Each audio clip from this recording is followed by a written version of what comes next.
कक्षा 9वीं के सभी छात्र छात्राओं को सुप्रभात। आज की वीडियो में बेटा आपकी स्पर्श पुस्तिका का जो भाग 2 है काव्य खंड, उसका पाठ 11 हम करेंगे।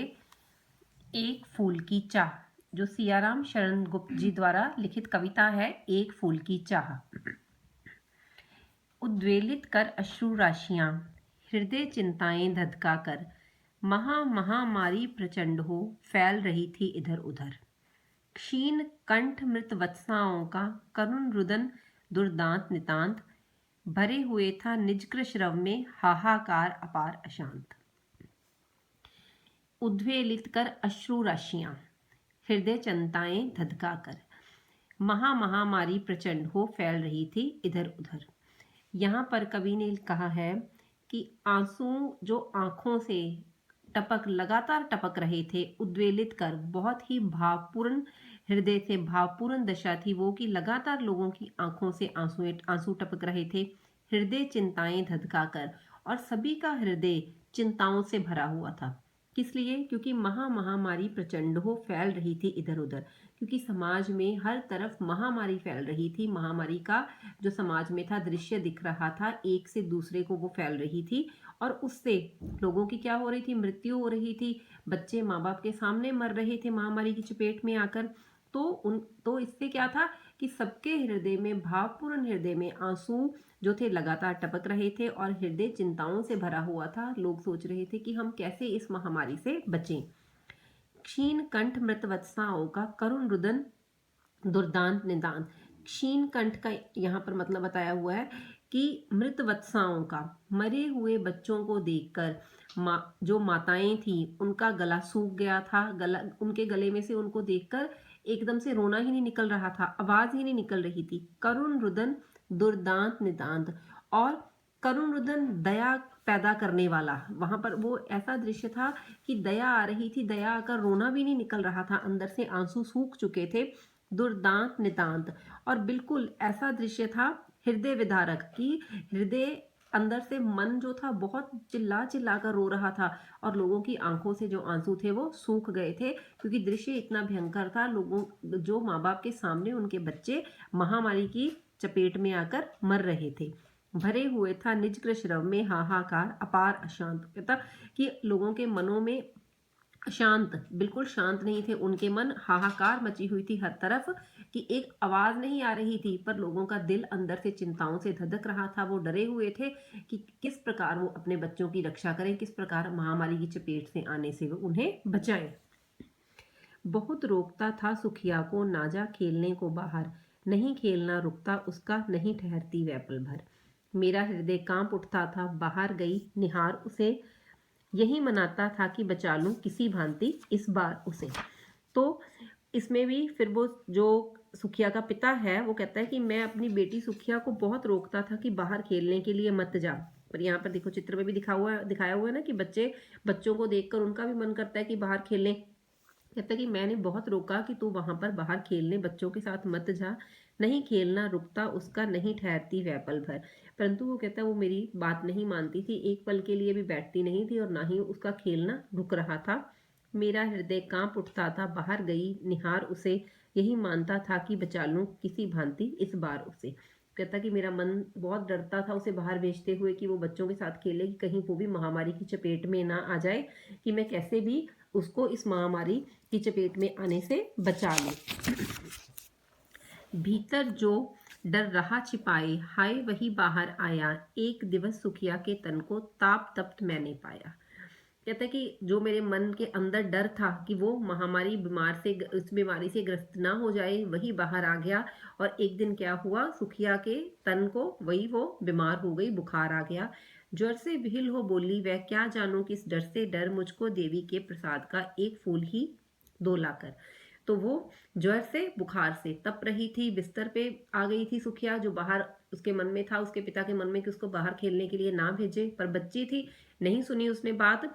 तो उसको पिता के मन में डर था कि वो बीमारी से ग्रसित ना हो जाए, और वही हुआ कि वो बीमारी की चपेट में आ गई, बिस्तर पे आ गई। उसका शरीर जो था वो बुखार से तपने लगा, और उसने डरते डरते अपने पिता से देवी के प्रसाद, देवी के मंदिर से जाकर एक फूल लाने की चाह रखी कि मुझे कैसे भी देवी के मंदिर में से जाकर वहां से एक फूल ला के दे दो।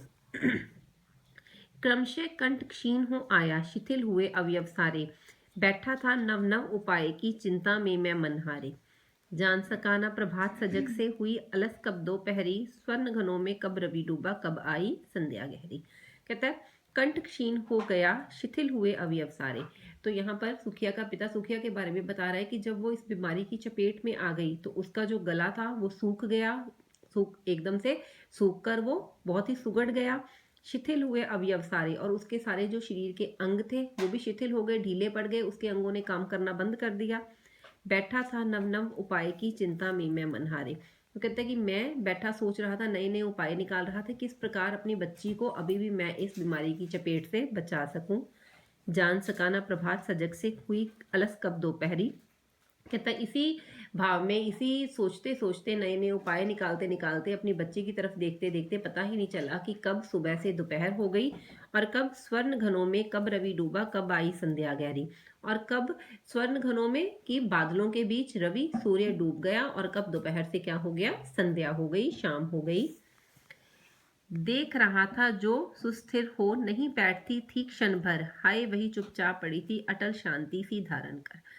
सुखिया का पिता कहता है कि जो उसकी बच्ची जो 1 मिनट के लिए भी बैठती नहीं थी, बच्चे आराम से टिककर बैठते नहीं ना, उछल कूद करते रहते हैं, तो कहता है कि जो सुखिया कभी भी एक क्षण नहीं बैठती थी क्षण भर, हाय वही चुपचाप पड़ी थी अटल शांति सी धारण कर। तो वो अब बिस्तर पर चुपचाप पड़ी थी शांत होकर, क्योंकि उसके शरीर के सारे अंगों ने कार्य करना बंद कर दिया था, बुखार से तप रही थी वो। तो कहता कि अब वो आराम से बिस्तर पर लेटी हुई थी। सुनना वही चाहता था मैं, उसे स्वयं ही उकसा कर, मुझको देवी के प्रसाद का एक फूल ही डोला कर। और उसे स्वयं उस वो कहता कि मैं यही था कि उसके मुंह से एक बार फिर सुनूं, कि वो मुझे फिर से एक बार बोले कि मुझे देवी के प्रसाद के रूपी एक फूल ला कर दो।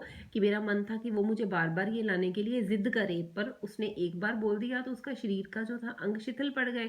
तो कहता कि मुझे तो था कि वो फिर उछल कूद करे, इस चीज के लिए जिद करे, परंतु वो चुपचाप एक बार बोलकर बिस्तर पर लेटी हुई थी। ऊंचे शैल शिखर के ऊपर मंदिर था विस्तीर्ण विशाल, स्वर्ण कलश सरसिज विकसित थे, पाकर समुदित रवि कर जाल। कहते हैं कि जो मंदिर था वो ऊंचे पर्वत के ऊपर स्थित था, और बहुत ही बड़ा विशाल मंदिर था। स्वर्ण कलश सरसिज विकसित थे, और मंदिर के ऊपर जो स्वर्ण कलश था वो विराजित था, और वहां पर सूर्य की किरणें पड़ रही थी। धूप दीप धूप से आमोदित था मंदिर का आंगन सारा, गूंज रहा था भीतर बाहर मुखरित उत्सव की धारा।